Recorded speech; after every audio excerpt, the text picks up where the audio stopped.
Hello, everyone. I want to talk to you today about literary symbols.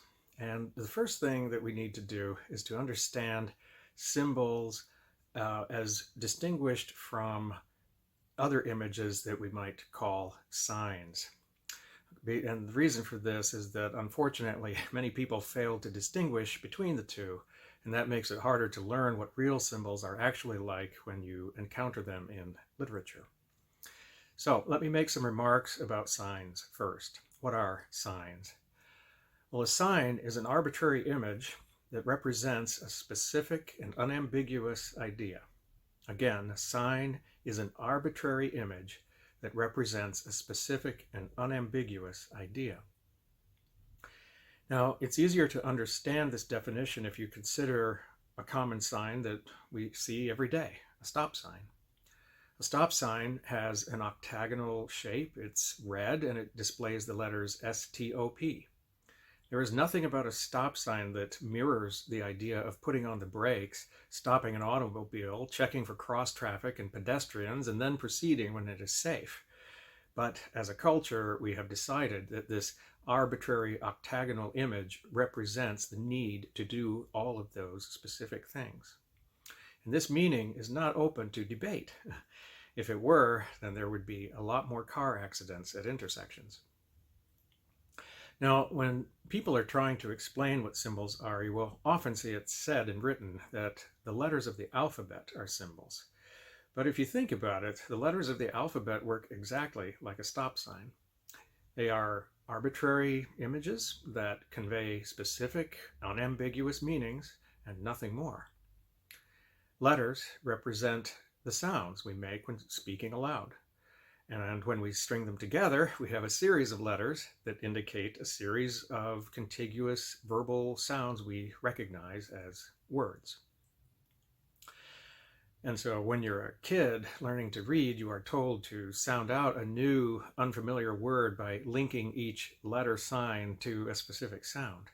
Doing that, we learn that the letters, for example, A, P, P, L, E, represent the series of sounds we make when we say the word apple. Later, when we are literate, we no longer have to take each letter sign one at a time. We instantly interpret groups of letters as words. So when we read the word apple, for example, we probably hear the word in our minds, while also envisioning the image of an apple. The meaning of the word is specific and unambiguous. It is not the case that when we read the word apple that we have to guess or debate as to what it means. We don't wonder whether this word apple that we read might mean actually pear or baseball or hand grenade. None of those things come to mind. So letters and words are signs. They are not symbols, not in the sense that we use them in literature. Now, people will also tell you that things like, say, the smiley face image or, say, the skull and crossbones image are symbols too. In fact, however, these are just examples of a special kind of sign known as an icon. You can think of icons as signs based on non-arbitrary images. Or to put it in another way, icons are basically simplified pictures of the things they represent. A smiley face icon is a simplified picture of a smiling face. Its meaning, happiness or pleasure, is specific and unambiguous. The skull and crossbones image is also a simplified picture. It represents the specific and unambiguous idea of deadly danger. It is the bones of a skeleton that most certainly are lifeless, and that's why we use that particular image on containers of poisonous materials, because we too will be lifeless if we eat or drink those things. So, to summarize, at the most basic level, an arbitrary image that represents a specific and unambiguous idea within a cultural setting is a sign. An image that is a simplified picture of its own meaning we call an icon. Now, of course, other images really are true symbols.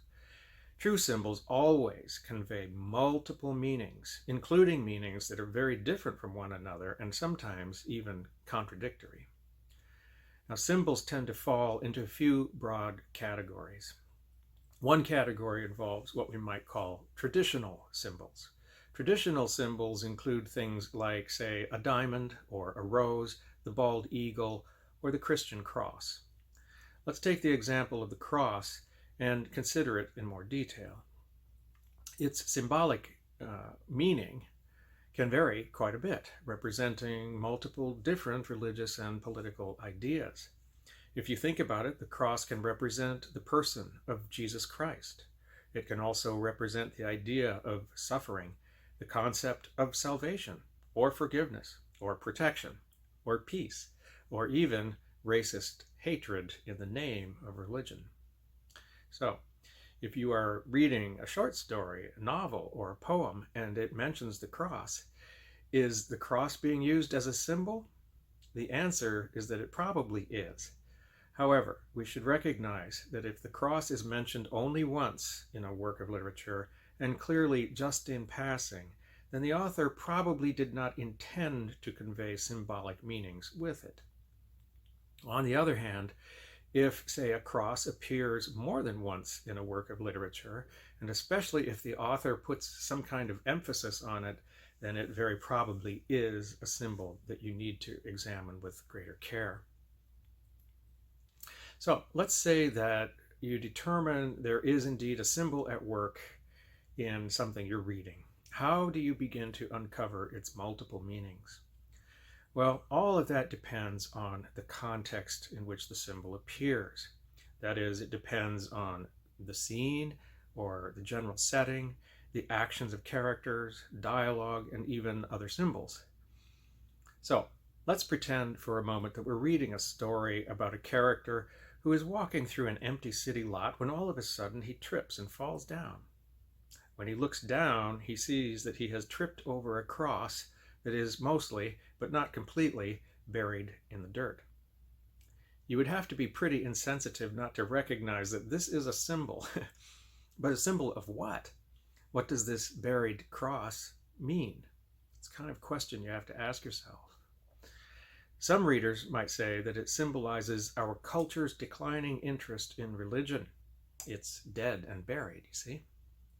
Other readers might argue it symbolizes the character's realization that he should resume his former religious practices. That is, he's uncovered a long-buried part of himself. Still others might argue that this cross symbolizes the menace of organized religion. Like, as soon as you're not looking, they trip you up. So, which interpretation of this symbol is the correct one? Well, the answer to that question is that all of these interpretations might be right. You may have your preferred interpretation, but appreciating the full complexity of a symbol really expands our awareness of the power of literature to affect us. Okay, so now we should discuss another category of symbols, and these are we could call archetypal symbols. And here I want to make it clear that archetypes are not themselves symbols. Unfortunately, most people don't understand the difference between the two and will treat them as though they are synonyms. They're not. People will tend to say, for example, that archetypes are a kind of symbol, but if you really understand what archetypes are about, you realize that they are actually just psychological universals. That is, archetypes are deeply ingrained ideas that all human cultures throughout time have considered important. So, for example, all cultures have understood the idea that the passage of time is very important. The fact that time's passing cannot be stopped, and that, by implication, we are all destined to be born, to grow old, and to pass away, has implications for everyone on the planet. Now, one reason why most people fail to distinguish between archetypes and the symbols that represent them is that many cultures all over the world have used the same images to represent the same archetypes. So, for example, The archetype of time's inexorable and ceaseless flowing has been symbolically represented by many cultures the world over by a river. And this is because a river, like time, flows on and on without end. In fact, you will also see that a number of natural phenomena such as mountains and trees, flowers, oceans, birds, and so on have been used by dozens and dozens of cultures to symbolize certain archetypes. There are also human-created artifacts that may symbolize archetypes. For example, a boat may symbolize the archetype of life's journey. A ladder might symbolize the movement from the ordinary or profane world to the supernatural or divine world. A bow and arrow might symbolize the archetypal warrior, and so on. So, just remember that traditional symbols are those that are recognized by everyone within a cultural group. And remember, too, that symbols may represent archetypes that are shared across multiple cultures and times. Now, let's turn to one last category of symbols.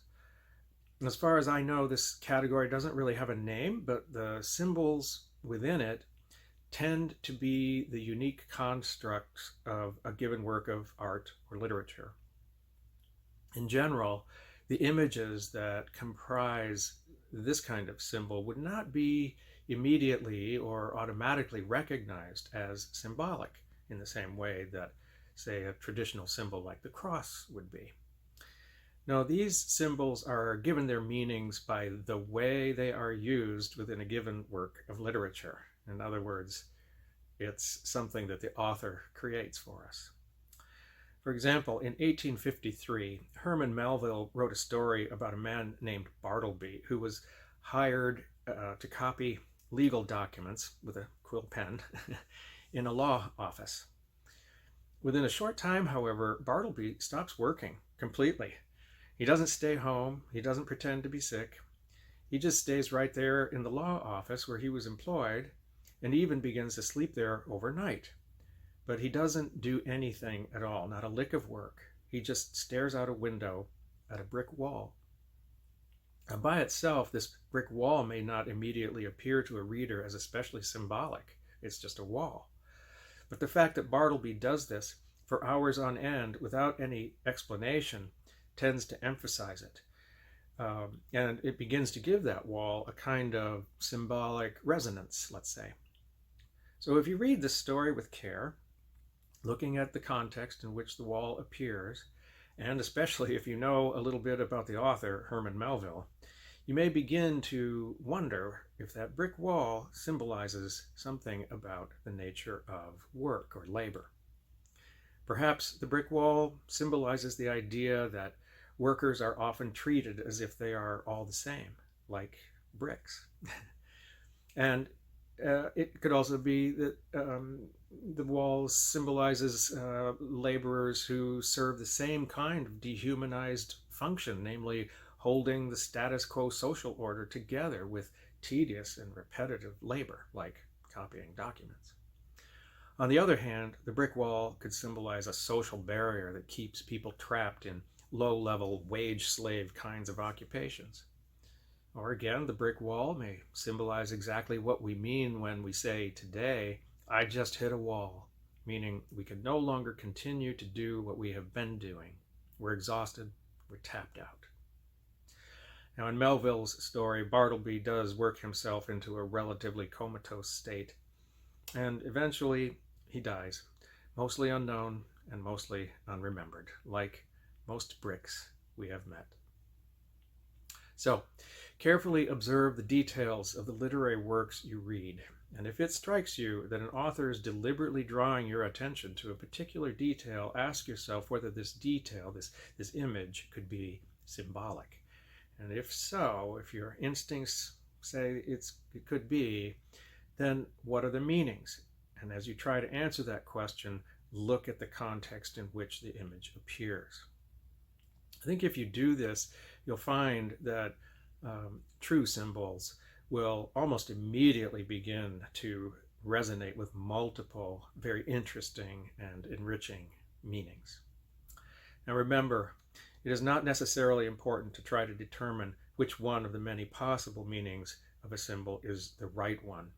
It's perfectly fine for a symbol to have multiple simultaneous meanings. And this is what gives us a great deal of pleasure, actually, when we are reading really good literature, is that it has multiple meanings. And so every time we read a particular work, we come away from the experience with a little bit different idea of what it was about. It also causes us to ask ourselves different kinds of questions.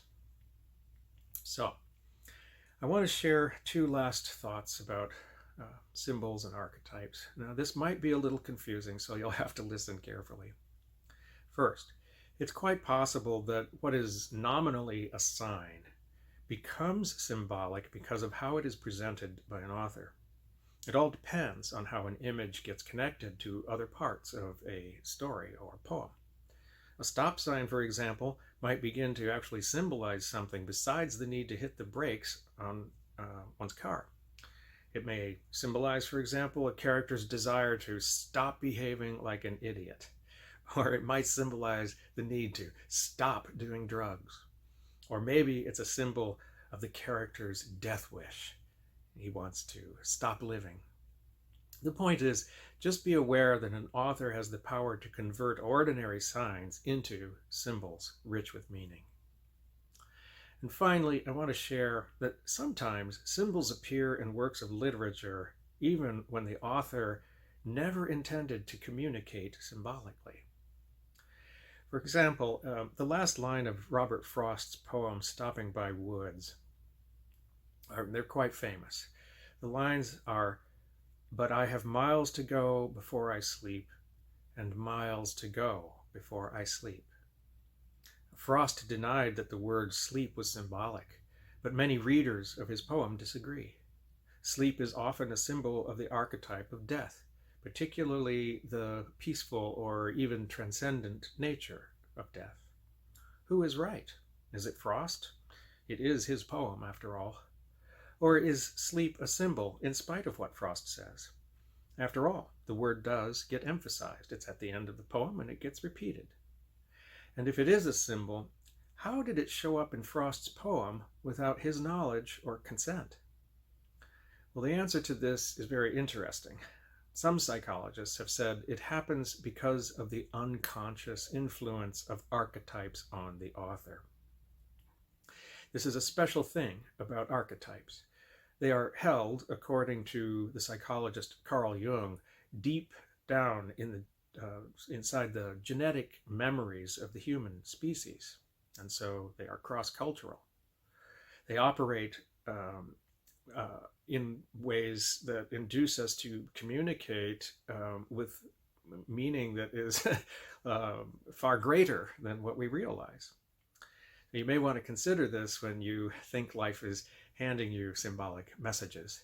Even traffic signs could work this way for you at times, like it's time to yield, or it's time to go faster, and so on.